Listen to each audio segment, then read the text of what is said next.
Hello everyone. So we have been getting into our Unit 5 where we were talking about bonding. Last week we talked about ionic bonding and metallic bonding, and now today we're going to start getting into what's called covalent bonding. So for today, you probably would need to have out your notes and your homework packet, your current one, that has the periodic table with electronegativities in it because it's very important for today's lesson.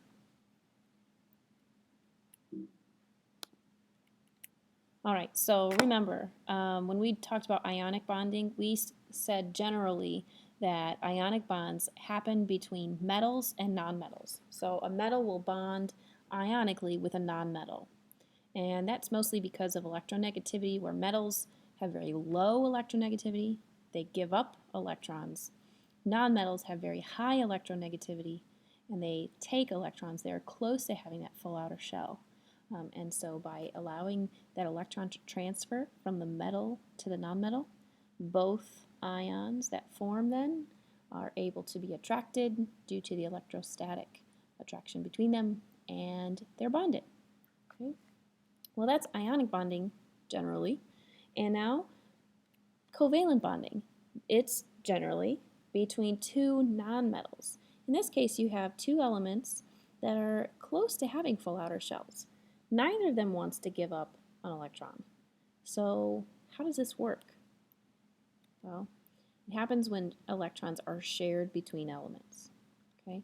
So when atoms can achieve a full outer ring by sharing electrons, this is called covalent bonding. Okay? Atoms do not take on a charge, so there's no formation of an ion at this point.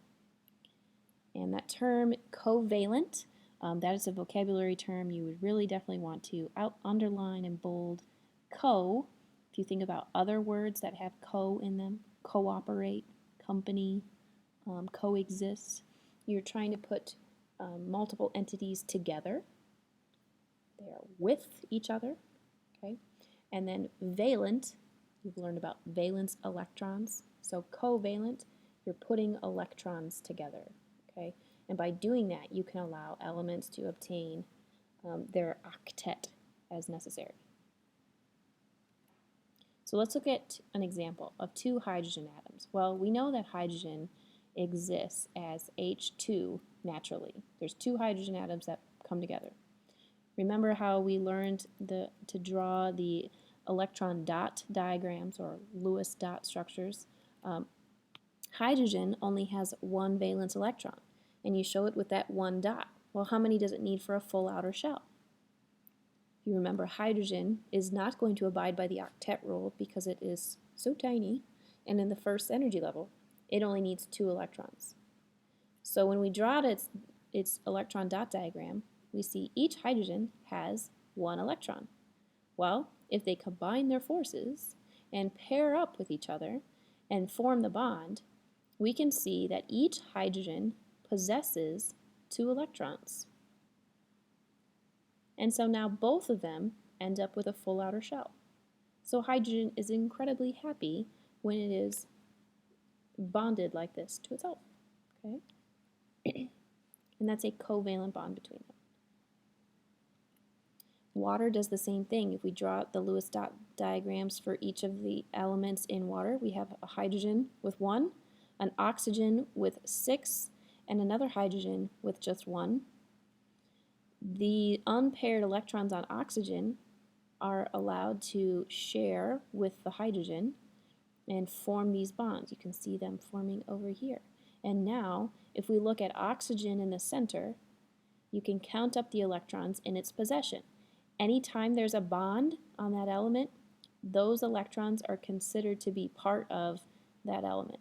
So these 2 electrons are simultaneously possessed by hydrogen and also possessed by oxygen.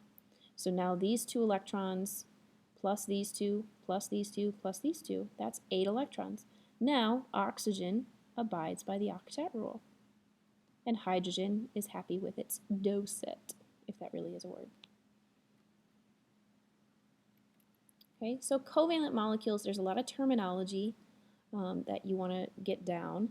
So these vocabulary words are important, the ones that are in this orangey yellow color. So anytime there's a group of atoms that are covalently bonded, it's called a molecule. Okay? So covalently bonded atoms, those are molecules. We don't consider ionically bonded compounds to be molecules because they're a different kind of structure. Molecules are considered to be a discrete number of atoms based on the formula. So a molecule which has 2 atoms is a diatomic molecule. We can have diatomic molecules like, where's my pen? There it is. So a diatomic molecule would be like carbon monoxide, HCl. Okay, those are both diatomic molecules. We also have diatomic elements like hydrogen, H2. Okay? But for these molecules, the molecule is just 1 carbon and 1 oxygen, 1 hydrogen and 1 chlorine. If you remember, for ionic compounds, it was a crystalline structure where there was 1 sodium ion that was surrounded by many chlorine ions, and the chlorines are all fully surrounded by the sodiums. So it's a ratio of 1:1 sodium to chlorine. But it's definitely not just sodium and chlorine. 1:1. So a compound made of molecules is a molecular compound. Okay. And then molecular formulas are on the next slide, it looks like. Molecular formulas tell you exactly what elements are in and how many of each atom is in that compound. Okay, so let's look at molecular formulas. Molecular formulas, again, tell us how many atoms of each element are in that molecule. Okay, so it's very similar to a formula unit. This term here, this formula unit thing, it's like NaCl. NaCl. Okay, so that is the formula unit, but this is not a molecule. It's not just a sodium and a chlorine. So that's why we don't use the same term. Molecular formulas tell us exactly how much of everything is in that molecule. So H2O has 2 hydrogen atoms and 1 oxygen. It tells you exactly what is in that molecule and how many atoms. It does not, however, tell you anything about the structure. So molecular formulas and formula units do not get into the structure of the molecule. We're going to spend next week learning about molecular structure. Okay. So here's some different ways of representing the same molecule. We have the molecular formula, NH3. And then there's this G in parentheses indicating it's a gas. Okay, so NH3, 3 hydrogens, 1 nitrogen. There's a structural formula, this one over here, which is essentially you're going to learn how to draw these Lewis structures. And instead of just the Lewis dot diagram of each individual element, you're going to learn how to put them all together into actual molecules and their whole compounds.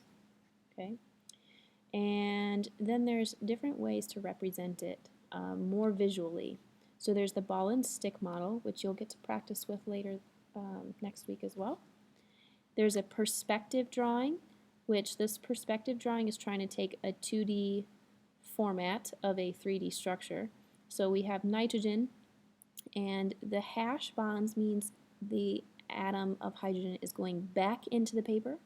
The wedge bond means it's coming out of the paper, and then this plain straight one is simply meaning it's in the same plane as the paper.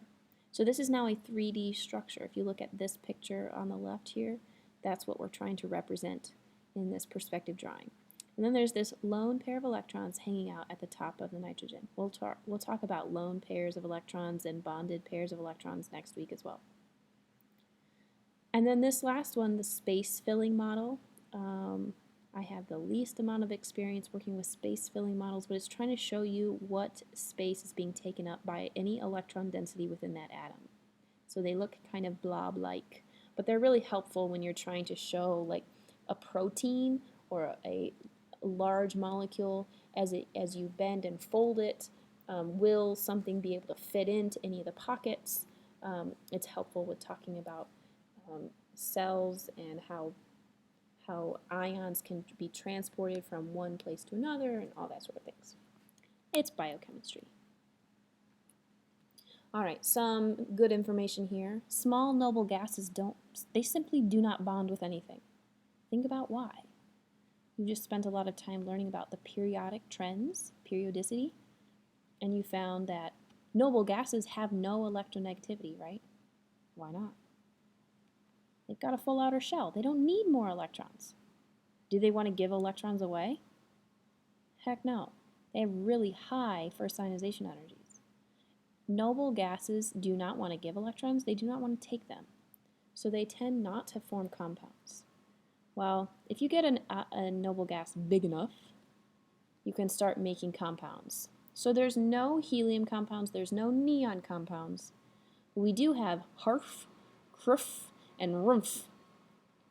Those are the only node compounds of argon, krypton, and radon.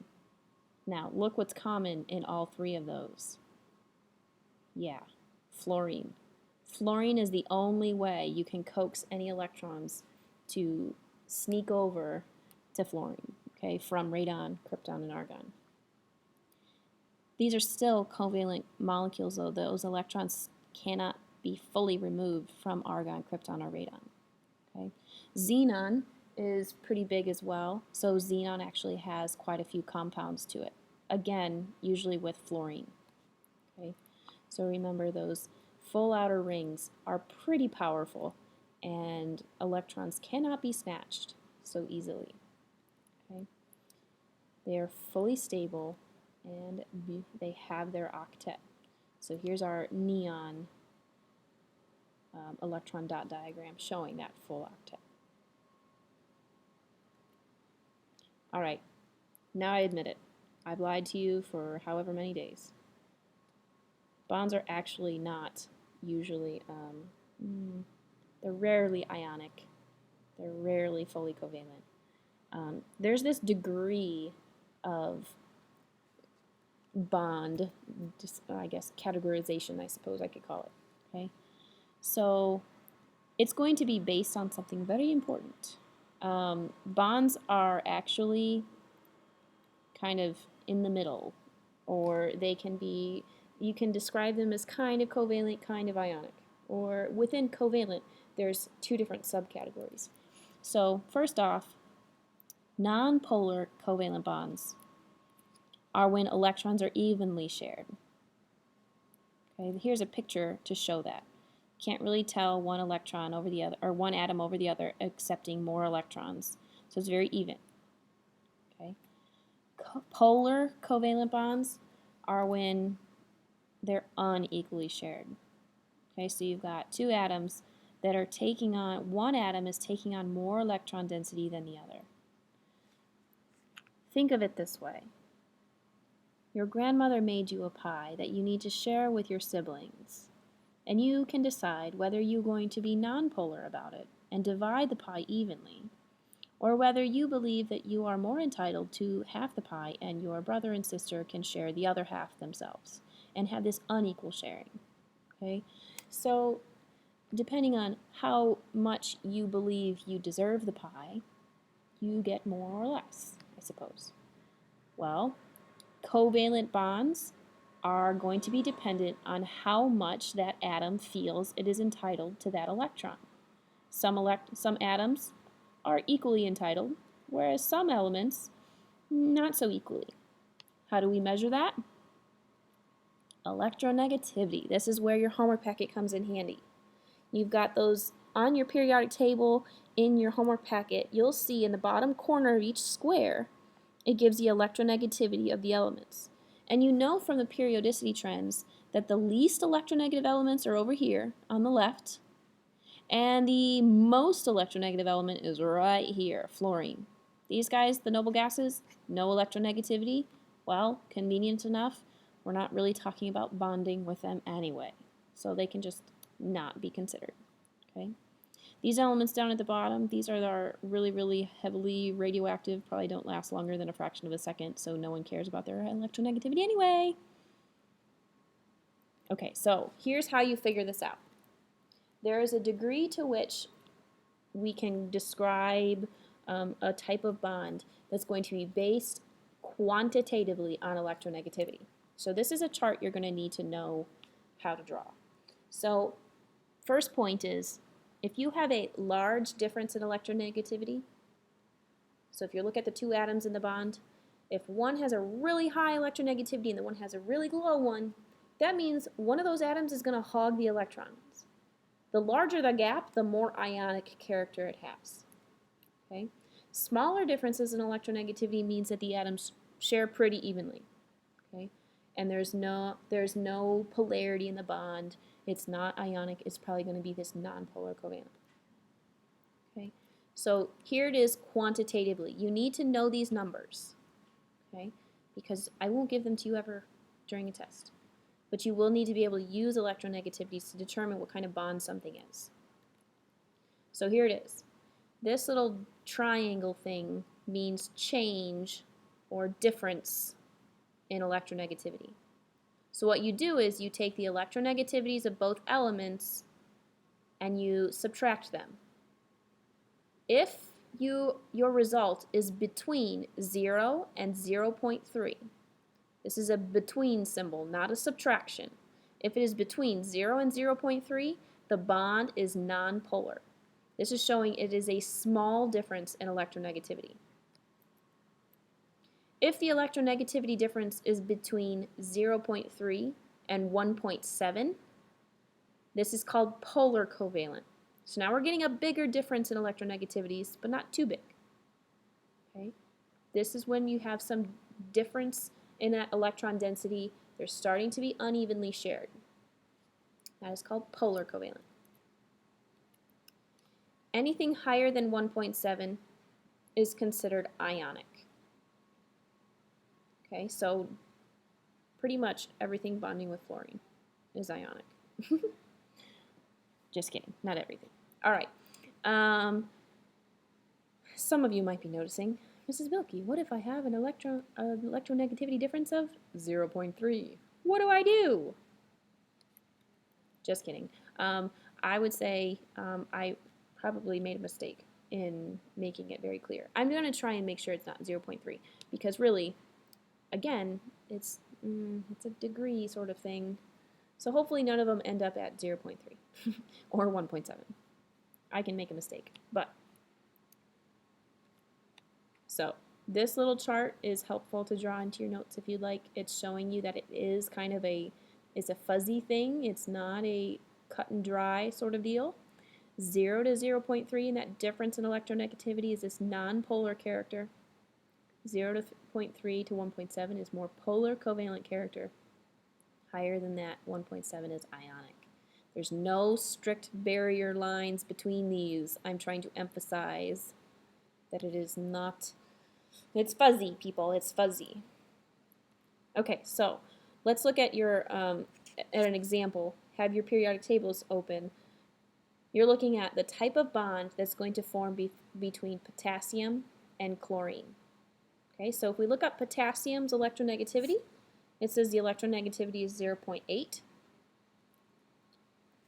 Chlorine's electronegativity is 3.0. So we've got those two listed out.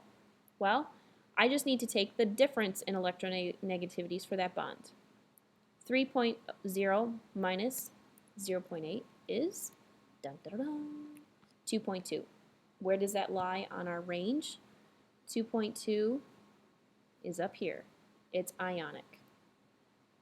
Does that make sense based on what we already know about potassium and chlorine? Well, potassium's a metal and chlorine's a nonmetal. So it fits our generalization that metals and nonmetals make ionic compounds.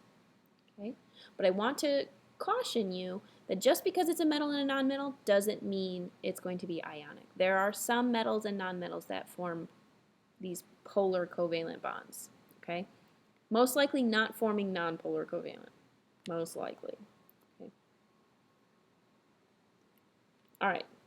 Take a minute, pause the video, and try these practice problems. You just need to look up the electronegativities of each of these elements in the bond, subtract the electronegativities, and use that chart to identify what kind of bond is that. So pause the video.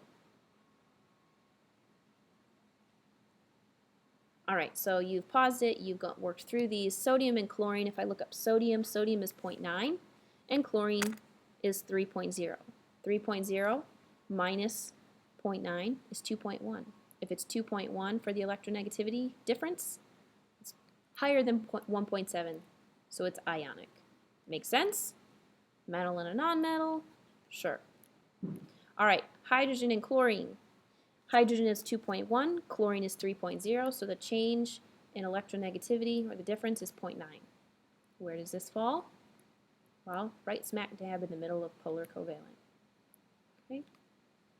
Last one, chlorine. We have chlorine and chlorine. Well, anything minus itself is 0. So anytime you see a diatomic element, Cl2, H2, F2, Br2, I2, O2, N2, those elements have exactly 0 as their electronegativity difference, and they would be considered nonpolar covalent. When I'm asking you for the type of bond something is, if you just write polar, if you just write covalent, then it won't be correct. You need to have polar covalent or nonpolar covalent. Okay? If you just write polar and nonpolar, let it slide, but you cannot just write covalent because of the two different kinds of covalent. All right, so last little bits of information for you today. Here's the Lewis dot diagrams of chlorine. When you put them together to make the chlorine molecule, it looks like this. Each chlorine has its octet, right? What kind of molecule is this? Well, since it is, what kind of bond? Since it's two of the same element, chlorine and chlorine, it's a nonpolar covalent bond, right? There's no charges to be identified on these structures, okay? None at all, because the electrons are shared evenly. But if you look at polar covalent compounds, ones where you have some uneven distribution of electrons. If I look at hydrogen, hydrogen has electronegativity of 2.1, and oxygen is 3.5. 3.5 minus 2.1 is 1.4. That's definitely polar covalent. So oxygen is hogging all the electrons. So when that happens, if it's accepting more electrons towards it, that means it has more negative character, and hydrogen is less negative character. So it's more positive character. Polar covalent bonds need to have these partial charges identified on them. Okay? So whatever is the more electronegative element is going to be is going to have this partial negative. You see this, how you draw this little squiggly? This is a lowercase d in Greek letters. Okay, this is the higher. I'm just going to do this. I'm going to write a big electronegativity. And then this, and you can write it out, big electronegativity. The delta, or the little tiny squiggle plus, is for the small electronegativity. See how I did that? It's a small electronegativity for hydrogen compared to the big electronegativity of the oxygen. So bigger electronegativity results in this delta minus, practice the squiggle, and then smaller electronegativity leads to these delta plus. Isn't that fun? Okay, so those kinds of things need to be identified onto your homework. All right, we're almost done. I want to just talk about a couple of properties of molecular compounds that you're going to notice. We'll do a lab where you're going to be using some properties you're going to be testing properties of some unknown substances to try and figure out, well, what substance is it? Or, well, really, whether it's ionic or covalent or metallic. So you're going to need to use these properties of our covalent compounds to help identify this. Okay, so first off, unfortunately, there's a much wider variation in properties, and so it's really hard to generalize what those properties should be for covalent compounds. And that's because you have molecules that have really low melting and boiling points. So you've got You have some that are liquids, or some that are gases, like carbon dioxide. Take a deep breath and breathe out. The water you breathed in and the carbon dioxide you breathed out, all of those molecules are covalent molecules. They're gases. It would have been really hard if it was a liquid. That's why you cannot breathe underwater. Okay? So water can be also liquid. You can also have solids for covalent compounds. If you think about sugar, sugar is C6H12O6 or something like that. Glucose is at least. Those molecules are solid. So you have all three kinds of, you cannot use the state of matter to help you identify, is it ionic or covalent? Okay, so you have to use other properties as well. They can be these gases or liquids or solids at room temperature. Sometimes molecular compounds can be stinky, and this is when they're gases. Okay, so if you think about the only way that a molecule can get to your nose, if it is sitting on the table, like if that substance is sitting on the table, is if some of those molecules turn into a gas, fly up to your nose, gets up into your nose, and clinks right into one of your sensory receptors sites and tells your brain, I stink. Okay? So this is if that substance is volatile. Volatile, this is a link if you want to go read about volatility. Volatile has multiple definitions. In chemistry, it means it turns into a gas readily. Think about you have a cup of water sitting on the table. Well, it is some degree of volatility because eventually if you left that sitting out for a week, 2 weeks, I don't know, it'd completely evaporate, right? Well, water isn't very stinky. But perfumes. Perfumes, you know, you've got your little spritzer bottle. They are you can have them in liquid form. You spritz it on yourself. It evaporates off your skin, and then you smell it. Okay? So ionic compounds tend not to be stinky because they're ionic. They're solids. They do not have low melting points or boiling points, so they're not going to travel up into your nose quite so easily.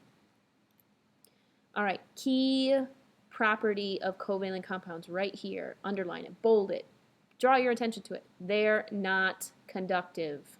They do not have the ability to move electrons from one side of the molecule to the other as well. No, they do not.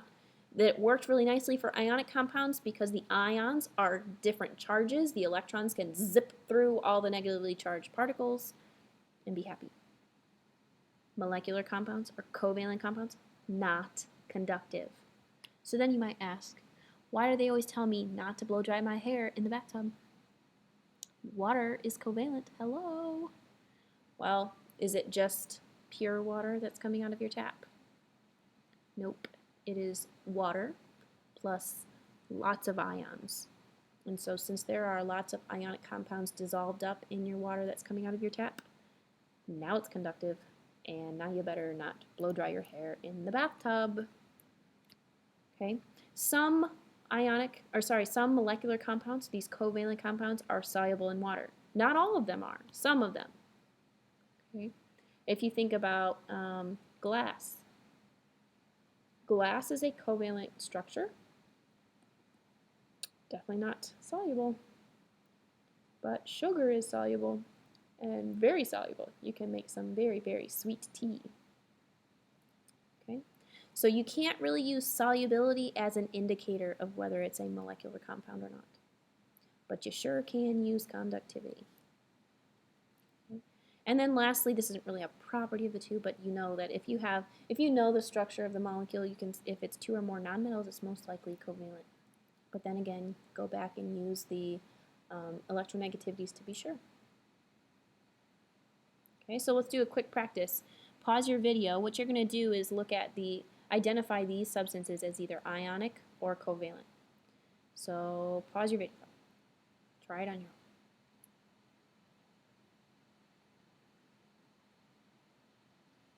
All right, so coming back to this, you should have used electronegativities for this. If you didn't, pause again. Go back and use electronegativities. Okay? All right. In general, though, phosphorus and chlorine. Phosphorus is 2.1.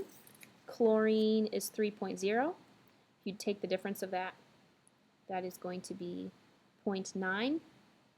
So that is a covalent. What kind of covalent? Polar covalent. Look at that. Mine does not say polar covalent. Too late to fix it. All right, CO2. Carbon and oxygen are forming those bonds. Carbon is 2.5, oxygen's 3.5. The difference is 1.0. Covalent compound. Specifically, polar covalent. Potassium and iodine. Potassium is 0.8. Iodine is 2.5. 2.5 minus 0.8 is 1.7. Oh, snap. It's a metal and a nonmetal, though. So it's mostly ionic character. All right, BAF2. Barium is 0.9. Fluorine is 4.0. Way greater than 1.7. So it's definitely ionic for that one. Okay. So hopefully you can now go through your homework and answer and know how to answer those questions using electronegativities. So that is what you have for homework listed here now. Covalent bonding worksheet. So you'll see that the first 3 questions are kind of definition things. The next question or next set, there's a chart. You'll see. You're just filling in that chart with the electronegativity differences and what is happening with the electrons, and then in general what type of elements participate in that kind of bonding. There's a multiple choice section where you do need to look up a lot of electronegativities so that you can calculate electronegativity differences and answer questions. I will tell you that one of the questions, I thought, was it? Yeah, one of the questions, all of them, or there's like 3, no, yeah, all of them are options. So just because it's multiple choice doesn't mean that there's only one answer. The last part, you have bonds that you're going to look up electronegativities for, identify if it's polar or nonpolar, and then label those delta plus and delta minuses. Okay. For the Lewis diagrams of covalent molecules, do those Lewis diagrams for each element, and then try and put them together into molecules. Okay. Some of them might be a little bit difficult, but do your best. Okay. And I will see you another day. Have fun. Send me any questions that you might have.